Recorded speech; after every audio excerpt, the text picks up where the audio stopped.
ตาอยู่วะนี่คิดได้หลายแท้มันบ่เป็นน้ำเพิงเลยนี่นะของแท้ของแท้ของแท้ของแท้เลยของแท้เลยนี่นะอันนี้แม่คุณจ้างวะ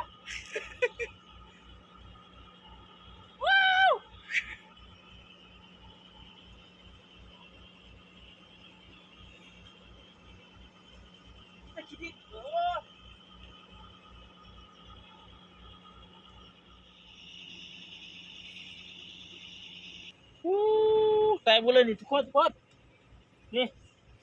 มุนเลยบุเห็นถึกบ่วง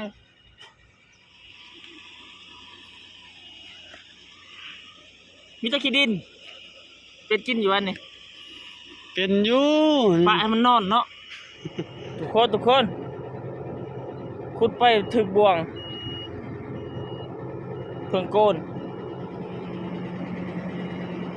แตกหมดเลยมีตะขี้ดินทุกคนเอ้ย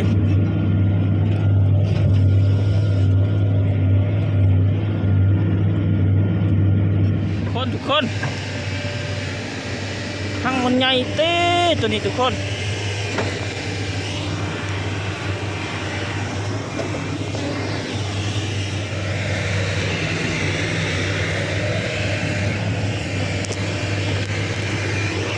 มาเด้ทุกคนนี่มาฮอดแคมป์แล้วเนี่ยมีตะขี้ดินนี่เป็นสิเป็นตากินอยู่เนี่ยเบิ่งมีตะขี้ดินนี่โอ้พูดโอ้ตะขี้ดินเบิ่งเด้อโอ้มีตะขี้ดินเลยทุกคนอยู่ดินเต้เอามันอันนั้นยังว่าอยู่เป็นจังไดกินได้อยู่บ่นี่นะจังหวะนี่ทุกคนเบิ่งนำกันนี่มีตะขี้ดินนี่เป็นตาอยู่วะนี่คิดได้หลายแท้มันบ่เป็นน้ำเพิงเลยนี่นะของแท้ของแท้ของแท้ของแท้เลยของแท้เลยนี่นะนี่มาบอกดิทุกคนเขาท่าอยู่อันนี้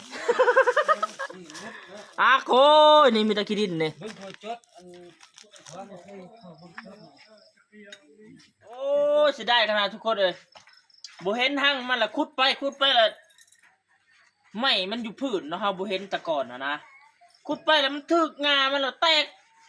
ขี้ดินเต็มเลยบัดนี้น่ะโอ้บ่ได้คือเห็นแล้วนี่นะมีแต่ขี้ดินนี่ดินล้วนๆเลยนี่ ค่ายคือปลาแดกเนาะทุกคนเนาะ โอ้เสียดายทุกคนค่ายคือปลาแดกค่ายคือปลาแดกเลยทุกคนเอ้ยน้ำเพิงนะน้ำเพิงผสมขี้ดินเนาะเพิ่นช่วยบ้องเราเพิ่นว่าบ่ตี้เพิ่นสิบ้องเราเนาะเพิ่นว่าเราด้วยบ่นี่อ่ะจบมีเอามานี่ทุกคนขี้ดินมันลงนะตัวนี้มีแต่ขี้ดินครึ่งมันนี่ยังเต็มขี้ดินอยู่พอเทได้สิออกได้หมดนี่ทุกคนเฮ้ยเอาทุกคนน้ำเพิงขี้ดินนะเนาะสิบ้องเราน้ำบัดนี้เนาะพอตัวนี้มีแต่ขี้ดินนี่เลยทุกคนตัวนี้ได้อยู่ในเนื้อนี่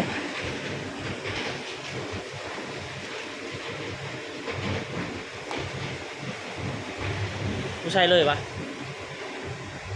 เดี๋ยวว่าเวลาเขาถอกเราเข้าไปแล้วมันนอนแล้วเขาถอกเอาแต่เราบ่หรือว่าเบิ่งก่อนเอาเบิ่งก่อนจ้ะ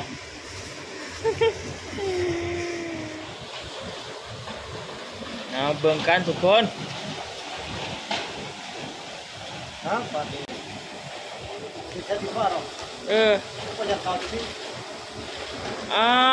ทุกคนมาเบิ่งวันนี้ตัวลุมในน้ำผึ้งพ่นขี้ดินแล้วตัวเทิงเป็นเหล่าเนาะ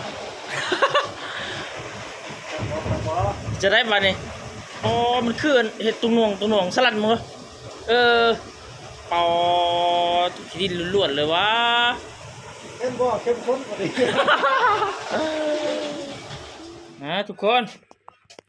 เราหาบ้องปะมันได้2 เสมอแล้วเนาะมาเบิ่งกันเนาะ มันนอนแล้วทุกคนตัวขี้ดินนะเนาะนี่อยู่หลุมนี่เบิ่งขี้จีกทุกคนเบิ่งแบบทุกคนตัวเทิงนี่แม่นน้ำผึ้งเนาะลงมาเนี่ยตัวนี้มันขี้ดินนะทุกคนมันนอนแล้วเนาะเดี๋ยวรอบแรกแล้วเขาสิมันเย็นนะวันตัวเหล่าเนี่ยเนาะตัวนี้ละปะนะทุกคนเนาะ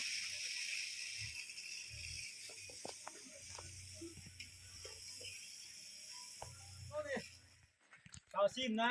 ความเฮมา เอา ลองซิมลองซิมเบิ่ง เรา ทุกคน อัน มันสิเป็นจังได๋ เบิ่งน้ำผึ้งป่นขี้ดินพร้อมเนาะทุกคนเนาะนี่เบิ่งก้นมันนี่เอามาโอ้มีขี้เหงื่อเนาะทุกคนเนาะ เต็มคาราเบลเลยได้บ่นี่นะ ลายพุตตี้ รสชาติ จ้างเราจ้าง เป็นจังได โอ้สุดยอดหวานจ้อยเลยโอ้ฮือฮาดี ทุกคน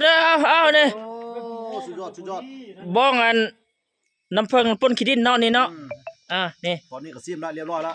เพิ่งก้น ผึ้งก้น จะ ไข่ น้อยเป๊ก เอาละ ไปนำกันอยู่นำกันเฮ้ยแตกวงบ้า ได้กินครึ่งนึงอะไรเนี่ยยังครึ่งนึงนี่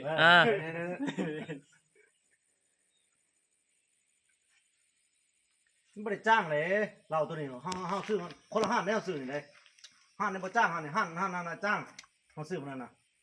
มันนี่บ่จ้างมันซื้อซาดีเดียวเสพอยู่ เอา ไอ้ คลิปนี้ก็จบเพียงเท่านี้นะทุกคน เอาซ้ำนี่ก่อน คลิปหน้าพบกันใหม่สบายดี